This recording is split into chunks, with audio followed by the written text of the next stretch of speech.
बिस्मिल्लाहिर्रहमानिर्रहीम।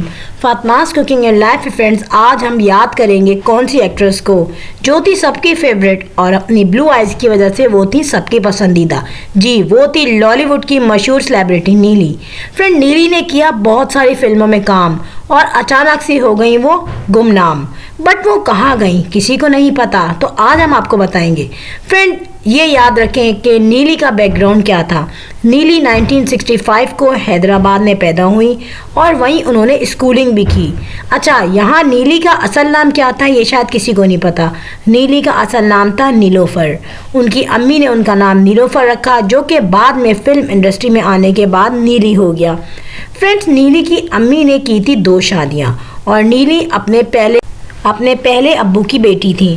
फ्रेंड, यहाँ पर जब नीली की स्कूलिंग हुई हैदराबाद में कंप्लीट और उन्होंने किया था जस्ट मैट्रिक, वहीं यूनिस मलिक जो कि थे मशहूर डायरेक्टर एंड प्रोड्यूसर, इनके नीली की फैमिली से भी लिंक था, आना जाना था और उन्होंने नीली में देखा कि फिल्मों की अट्रैक्शन तो उनमें है ही, मगर एक कामयाब हीरोइन बनने की एक्टिंग की भी गट्स उनमें है। तो फ्रेंड, उन्होंने अपनी मशहूर फिल्म आखिरी जंग, फिल्म का नाम था, उसके लिए उन्होंने कास्ट किया। अच्छा, ये जो है फिल्म, इसमें हीरोइन के तौर पे आई थी नीली और ये फिल्म थी उनके लिए बिल्कुल इनिशियल फिल्म। यहाँ पे नीली ने बहुत ही कॉन्फिडेंस के साथ काम किया और अपनी बेस्ट परफॉर्मेंस से ले गई वो इसमें सिल्वर जुबली। फ्रेंड, थी तो ये उनकी पहली फिल्म, मगर लोगों को इतनी पसंद आई कि लोगों ने इसको सिल्वर जुबली का नाम दे दिया। सो फ्रेंड, यहाँ पर आप ये याद रखें कि उस वक्त अंजुमन, नादरा, गोरी, इस तरीके की फिल्म एक्ट्रेस थी जो देखने में भी काफ़ी हैवी थी और ऑब्वियसली पंजाबी फिल्मों का दौर था उस वक्त। और उनके अपोजिट अगर देखा जाए तो नीली बहुत ही स्लिम सी थी और अट्रैक्टिव थी, तो उनको बहुत ज़्यादा पसंद किया गया और सडनली फिल्मों में चेंज आया हीरोइंस के रोल में और उनके गेटअप में। फ्रेंड, ये फिल्म हो गई सुपर हिट प्रूफ। ठीक है, उसके बाद तो नीली के पास बहुत सारी फिल्म्स थी और उसके बाद उन्होंने हसीना 420 में भी एज अ हीरोइन काम किया। 90s में नीली ने फिल्म काले चोर में बेस्ट परफॉर्मेंस शो की। फिल्म काले चोर बेसिकली सुपर हिट गई। काले चोर के साथ नीली की डायमंड जुबली बनाई गई। फिल्म काले चोर में नीली ने सुल्तान राही के अपोजिट काम किया। नीली ने बाबर अली और रेशम के साथ फिल्म जीवा में भी काम किया और प्लैटिनियम जुबली मनाई। इसके साथ साथ नीली ने सखी बादशाह फिल्म में जब काम किया, तो सखी बादशाह जब रिलीज़ हुई तो उससे पहले किसी ने मर्डर कर दिया था सुल्तान राही का।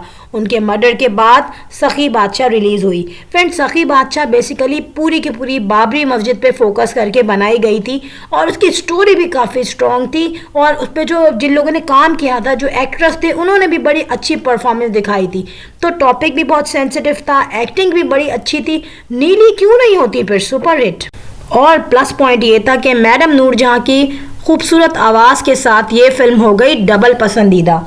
फ्रेंड, इसके साथ ही जो नीली ने जावेद शेख के साथ फिल्में की, उनमें इंटरनेशनल गोरिल्लास, चीफ साहब, मुश्किल, जो डर गया वो मर गया, रंगीले जासूस, डाकू रानी, जीवा, ज़माना, तूफ़ानी बिजली, मोहब्बत के सौदागर, ये तमाम फिल्में बहुत हिट हुई।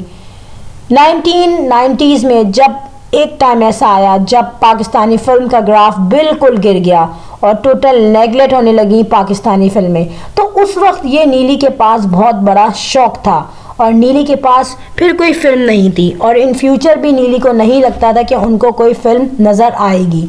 अच्छा, नीली ने उस वक्त सडनली फिल्म्स को छोड़ दिया। अच्छा फ्रेंड, यहाँ पर बहुत सारी बातें निकली।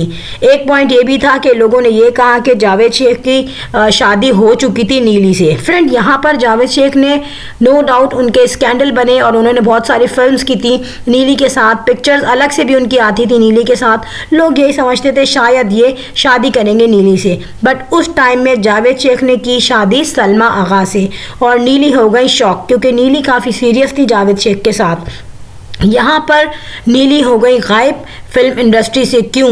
बहुत सारे लोगों ने ये कहा कि जावेद शेख ने जो भी फिल्में पिक्चराइज की नीली के साथ और उसमें जावेद शेख ने कोई इन्वेस्टमेंट नहीं की और सारी इन्वेस्टमेंट नीली ने की थी, मगर रिटर्न में नीली को कोई अमाउंट नहीं दिया गया। उस वजह से वो अपसेट हो गई और उन्होंने फिल्म इंडस्ट्री छोड़ दी। कुछ लोगों ने ये भी कहा है कि नीली ने फर्स्ट मैरिज की थी एक वडेरे से, मगर वडेरे के ऑब्वियसली जो लाइफ स्टाइल था वो नीली नहीं सह सकी और नीली इतने दब के नहीं रह सकी। उन्होंने उनसे डिवोर्स ले ली और डिवोर्स लेने के बाद वो उनकी धमकियों से डर गई और जब उन्होंने सेकंड मैरिज की तो उन्होंने बिल्कुल अपने आप को हाइड कर लिया। कुछ लोगों का ये भी कहना है कि नीली लाहौर में ही रहती हैं और कुछ लोग ये भी कहते हैं कि नीली का जो इन लॉज हैं वो लाहौर में है, जहां वो आती हैं मिलने अपने इन लॉज के साथ, मगर इनके हस्बैंड परमानेंट सेट है लंदन में और जहां इनके 2 बच्चे हैं और नीली उनके साथ वहां बहुत खुश हैं। कहा यह भी जाता है कि नीली ने शादी के बाद से किसी भी डायरेक्टर, प्रोड्यूसर या फिल्म एक्टर से बात तक नहीं की। जब वो लाहौर आती हैं तो कभी कभार उनकी मुलाकात काफ़ी लोगों से हुई, जिस पे उन्होंने मना किया कि ना मेरे साथ कोई पिक्चर लें और ना ही मैं कभी फिल्मों में आऊँगी।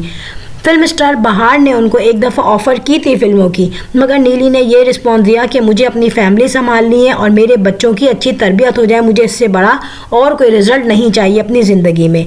फ्रेंड, नीली किसी और से तो नहीं मिलती, मगर एज़ यू नो कि अंजुमन और गोरी जो है वो है इनकी कज़न्स, तो उधर तो इनका आना जाना रहता है, मगर नीली किसी के साथ कोई पिक्चर भी कैप्चर नहीं करवाती कि पिक्चर कहीं पब्लिक ना हो जाए। उनके बिल्कुल करीबी जो रिलेटिव हैं उनके मुताबिक ये है कि नीली अपनी लाइफ टोटल चेंज कर चुकी हैं और उन्होंने फिल्म इंडस्ट्री में जो चीज़ भी उन्होंने फील की, जो उन्हें शौक मिला, चाहे वो पैसे का हो, चाहे वो उनके फर्स्ट हस्बैंड से बेवफाई का हो, तो फ्रेंड ये तमाम चीज़ें उनकी ज़िंदगी के लिए बन गई लेसन और उन्होंने अपनी ज़िंदगी को बिल्कुल कर लिया टर्न और अब वो बिल्कुल एक अच्छी सी हाउसवाइफ हैं, एक मदर हैं और एक रिलीजियस वुमेन है। कहा जाता है कि नीली बिल्कुल अपना फेस हाइड करके रखती हैं और पब्लिक के सामने भी नहीं आती।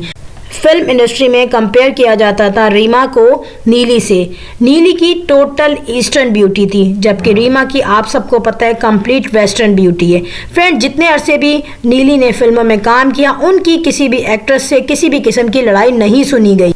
एक बात जो लोगों के इल्म में नहीं कि नीली की ब्लू आइज जिनकी वजह से वो हिट हुई वो कभी प्रॉपर ब्लू नहीं थी, नेचुरली वो ब्लू नहीं हुई, उनको नीली ने हमेशा लेंस लगा के ब्लू किया। बट देखने की बात यह है कि उन पे ये कलर बहुत ही सूट किया गया और आज तक हम उन्हें आइज की वजह से नीली के नाम से याद करते हैं। ये बात भी देखी गई कि नीली ने अपनी सीनियर एक्ट्रेसेस के साथ भी बड़ी ही अच्छी परफॉर्मेंस की। उसके साथ ही जो जूनियर एक्ट्रेसेस उस वक्त आ रही थी, जिसमें रेशम का नाम बहुत ही काबिल जिक्र है, उनके साथ भी उन्होंने बड़ी अच्छी फिल्में की। फ्रेंड, यहाँ पर देखा जाए कि बहुत सारी फिल्म एक्ट्रेस अभी भी ऐसी हैं जो कि अब फिल्मों में नहीं चलती, मगर फिर भी उन्होंने अपने बहुत सारे चैनल्स बनाए हैं, सोशल मीडिया के पेजेस हैं और किसी न किसी तरह वो इन रहती हैं पब्लिक में। बट उनका ग्राफ कभी भी इतना हाई नहीं होता कि वो दोबारा से लॉलीवुड की किसी फिल्म में आए या उन्हें बॉलीवुड की फिल्म में कास्ट किया जाए।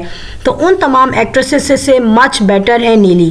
फ्रेंड, वीडियो अच्छी लगी हो तो लाइक करना नहीं भूलिएगा और सब्सक्राइब करना तो बिल्कुल भी नहीं भूलिएगा। I will sign in next vlog. Till then, अल्लाह हाफिज़, बाय बाय।